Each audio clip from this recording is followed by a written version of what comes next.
Omo, Pelia Omo, Pelia Omo, Pelia Omo, Pelia Omo.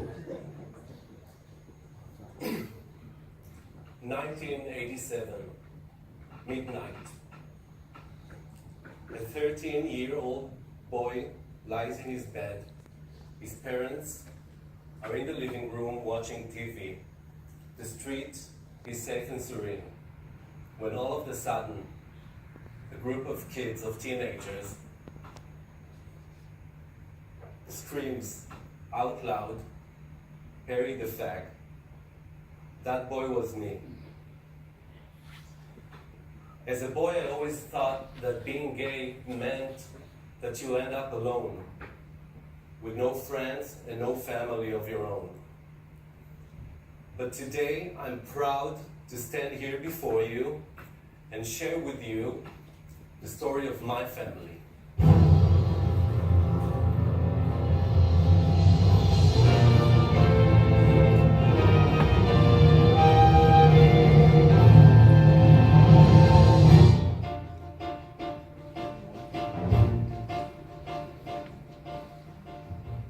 So it all began 10 years ago when I met my partner, Chen. I was invited to a birthday of a friend at a gay club in Tel Aviv, and there were about 5 of us there. We didn't know each other, so everyone introduced themselves. And when Chen introduced himself, he said that he is a kindergarten teacher, and I fell in love with him right there and then. We spent the entire evening talking about kids, how we would like to have and become parents. After 1 week, we moved in together. Yes, only 1 week. And 3 months later, we went to our first consultation meeting about how to become parents. In that meeting, we learned that it's illegal for us to get married. Now imagine that. Imagine that you found the person you love the most, the person you would like to share your whole life with, but you are not allowed to get married with them. We also learned that it's illegal for us to adopt, nor to use the local surrogacy services in Israel. But there was a beacon of light. We found out that it's legal for us to do it abroad, in the US. Only it will cost us $150,000. I looked at Chen and told him, this is almost all of our savings. And immediately I said, there is nothing more important to spend our money on. So, a couple of years later, we started our first surrogacy journey. And at the beginning, we met our angel, our surrogate carrier, Amanda. This is Amanda. Amanda lives in Minnesota.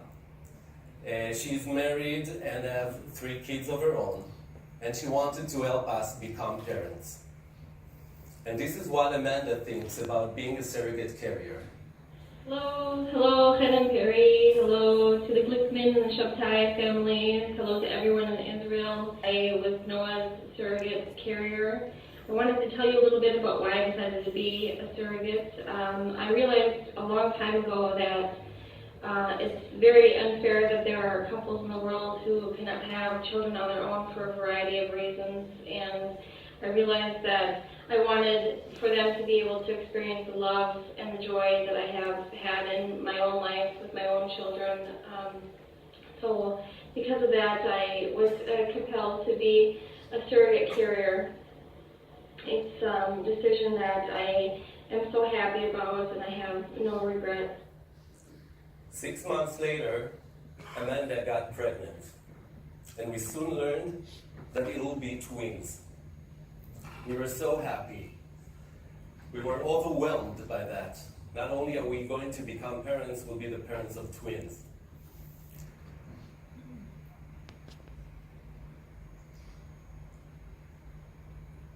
So, excuse me.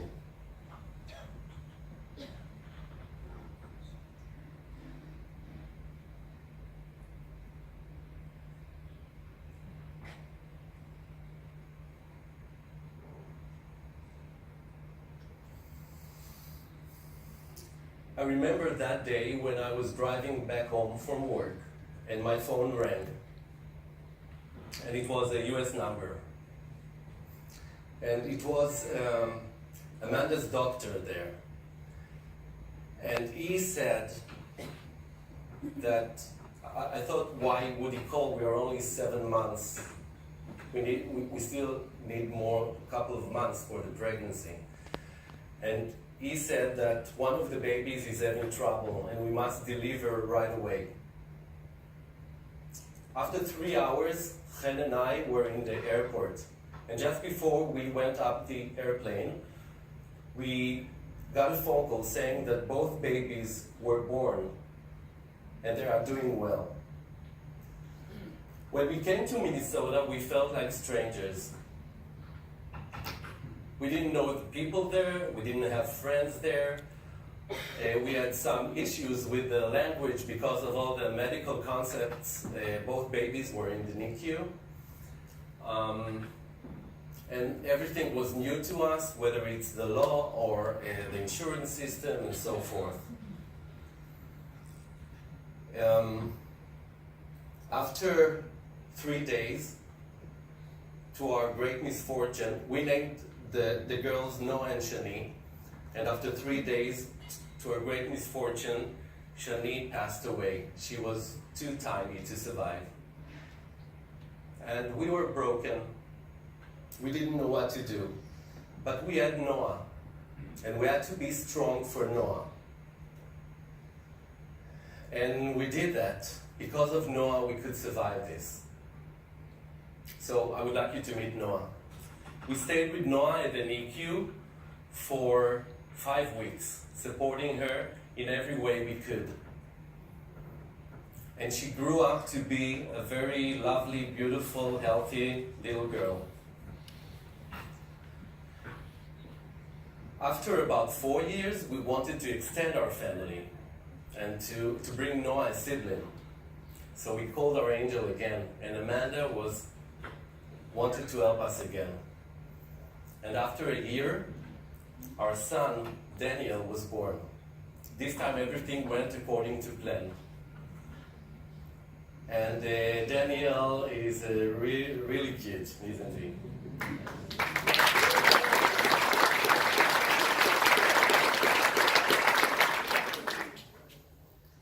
A few weeks ago, when the kids were asleep at their room, Chen and I were in the living room watching TV just like my parents did 31 years ago. The street was safe and serene. I looked at Chen,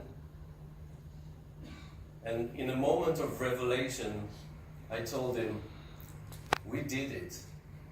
We built our family.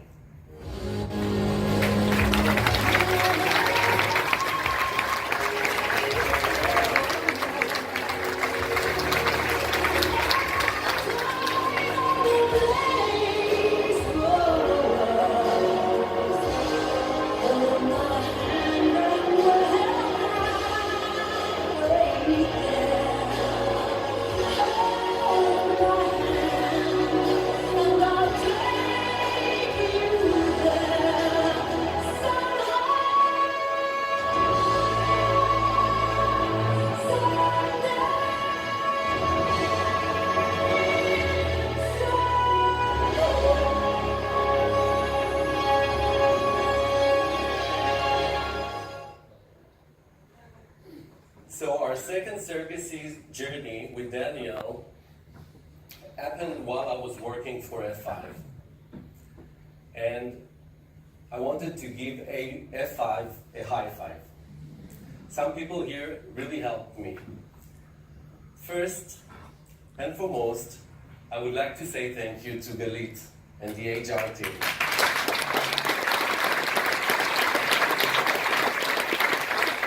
Thank you for recognizing that this is a unique case and and treating it as such. Thank you for supporting me through all that challenging time. Thank you, Dganit. I know she's not here, right? Dganit and the finance team. Thank you for representing me at the government's offices. Thank you for standing up for my rights as an equal citizen in Israel. And thank you, the F5 Pride team. Yeah.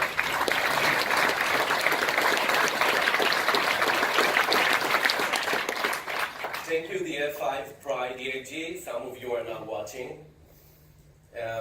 The mere existence of such group at F5 made me feel I'm rather home than alone. 1.5 years ago, Francois sent an email about EAG, about diversity and inclusion. That email moved me so much. And I immediately responded with a picture of my family. And I want to use this opportunity to say thank you, Francois. Thank you for making our workplace something we want to come back to.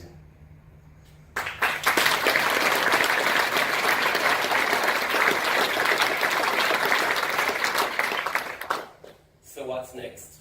I have a vision. I have a vision of people accepting one another for what they truly are. I have a vision of people celebrating their differences just as they celebrate their similarities. I can truly see the light shining in each and every one of us who let ourselves be ourselves. And I need your help. I need your help to translate this vision to our workplace, to create a workplace that is more accepting, more loving, and more equal. It doesn't matter if you are gay or straight, man or woman, black or white. If you want to make that change, give me a call, send me an email, and we'll do it together. Thank you.